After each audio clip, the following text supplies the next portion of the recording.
Magandang araw mga kababayan, ako si Kim Tranghia at ngayong araw ay ating pag-uusapan ang napakahalagang advokasya.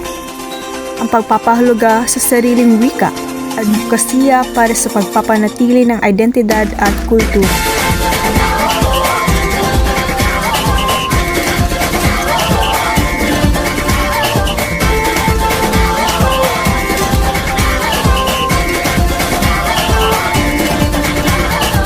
Minsay natuwa ang may likha, 7,000 pulo ang ginawa. Mga hiyas na inilatag sa malasot lang dagat. At ang bayan niyang pinili, nasa dulo ng bahaghari. Kaya't 1,000 kulay nangaakit kumakaway. Piliin mo rin ang Pilipinas, kapulo ang kwintas ng perlas. Piliin mo, yakapin mo, kayamanan niyang litas. Piliin mo ang Pilipinas.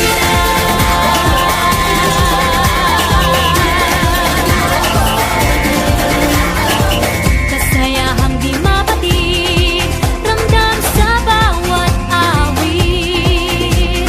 Sama sisiglang inda, mga puso'y lumilipad. Piliin mo rin ang Pilipinas, kapulo ang kwintas ng perlas. Piliin mo, yakapin mo, kayamanan niyang likas. Piliin mo ang Pilipinas.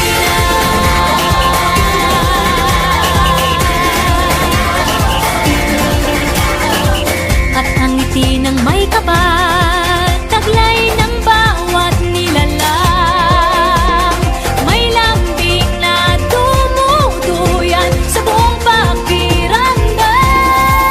Piliin mo rin ang Pilipinas, kapulo ang kwintas ng perlas. Piliin mo, yakapin mo, kayamanan niyang likas. Piliin mo ang Pilipinas. Dito ay tinadhana, araw, buwan at mga tala. Ganap na magniningning, kailan ay di magdidilim. Yeah, if you know what I'm talking about. Suitcase in the house, put the party's out. First choice, first love, if you ask the crowd.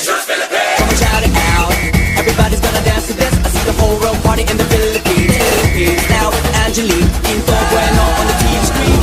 This is like a samba, from New to Manila with the hitting and drums. Yeah, she shake it up and dance it like no more drama. And check, we're gonna choose Philippines, throw it out that. The world keeps talking, but we ain't walking. We keep on dancing, that's how we rock it. 7,107 islands of BBC, pieces of heaven. Piliin mo rin ang Pilipinas. Piliin mo rin ang Pilipinas. Piliin mo. Sa isang mundong patuloy na umiikot sa globalisasyon, ang wika ay hindi lamang instrumento ng komunikasyon, kundi isang buhay na tagapagdala ng kasaysayan, kultura at pagkakakilanlan.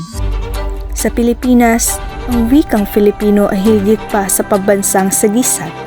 Ito ay hulagway ng ating kolektibong diwa, karanasan at pag-asa.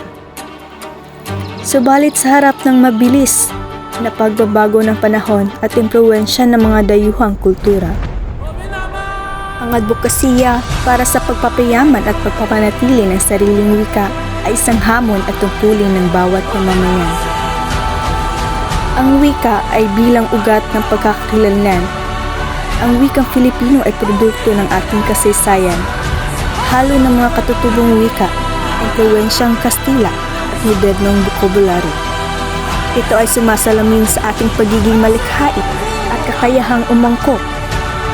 Ngunit sa kabila nito, may mga pagkakataong itinuturing itong pangmasa o hindi sapat para sa mga larangang akademiko o profesional. Dito pumapasok ang advokasya. Ang pagkilala ng wikang Filipino ay may kakayahang paglarawan ng masalimuot na konsepto mula sa agham hanggang sa filosofiya kung bibigyan ito ng pagkakataon. Ang mga hamon sa modernong panahon ang dami ng mga Pilipinong mas bihasa sa Ingles kaysa sa sariling wika. Lalo na sa mga urbanisadong lugar, ay nagdudulot ng pagkaagnas sa paggamit ng wikang Filipino. Sa mga paaralan, bagamat itinuturo ang Filipino bilang asignatura, madalas itong ikahon sa tradisyonal na panitikan, balarila, imbis na gamitin bilang kasangkapan sa pagtuturo ng agham o teknolohiya. Dagdag pa rito ang diminution ng social media at pop culture na nakabatay sa wikang banyaga, nagpapaalala na sa paglipat ng mga kabataan sa mga dayuhang salita, kung minsan ay iniiwan ng sariling wika bilang luma o hindi astig. Ang tungkulin ng bawat isa ay pagyamanin ang wikang Filipino sa akademya. Isulong ang paglikha ng mga terminong teknika sa Filipino para sa larangan ng medisina. Itaguyod ang Filipino sa media at sining, mga programa sa telebisyon, pelikula at musika. Gumamit ng mga malikhaing Filipino ay dapat suportahan. Ang paggamit ng wikang kontemporaryong anyo tulad ng spoken poetry o hip-hop ay makatutulong upang maengganyo ang mga kabataan.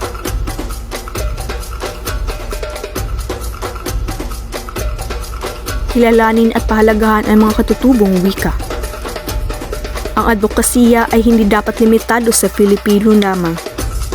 Ang pagsasama ng mga wikang katutubo sa edukasyon at kultura ay pagpapatibay sa ating pagiging isang bansang mayaman sa pagkakaiba.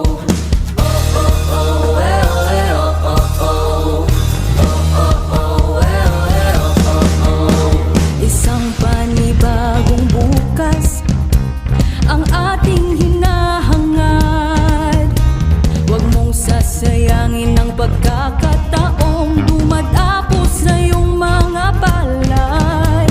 Lahat ng aking pagsisikap ay inaalay ko sa iyo. Anumang pagsubok ang aking harapin, mananatiling nakatayo. Ikaw ang hiraya, kahit saan ka man patungo, niliwanag ang pag-asa sa bawat sulok ng mundo. Halina't tawagan ng aking kamay, lumakbay ng sabay-sabay. Tayo ang hiraya.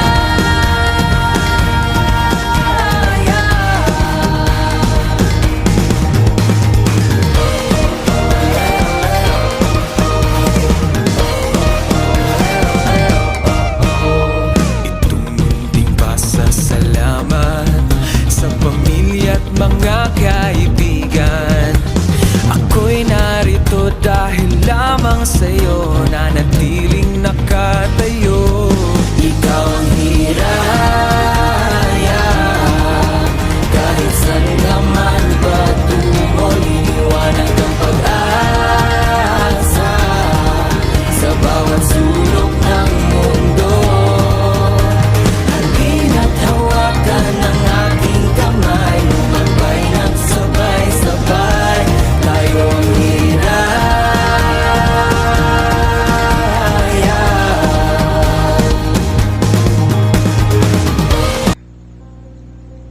Ngunit sa huli, ang pagtanggol sa sariling wika ay pagtanggol sa karapatan ng bawat Pilipino na maipahayag ang kanyang sarili ng malaya at may dignidad. Ito ay pagkilala ng wika ay hindi lamang nakaraan kundi kasangkapan ng pagbubuo ng kinabukasan.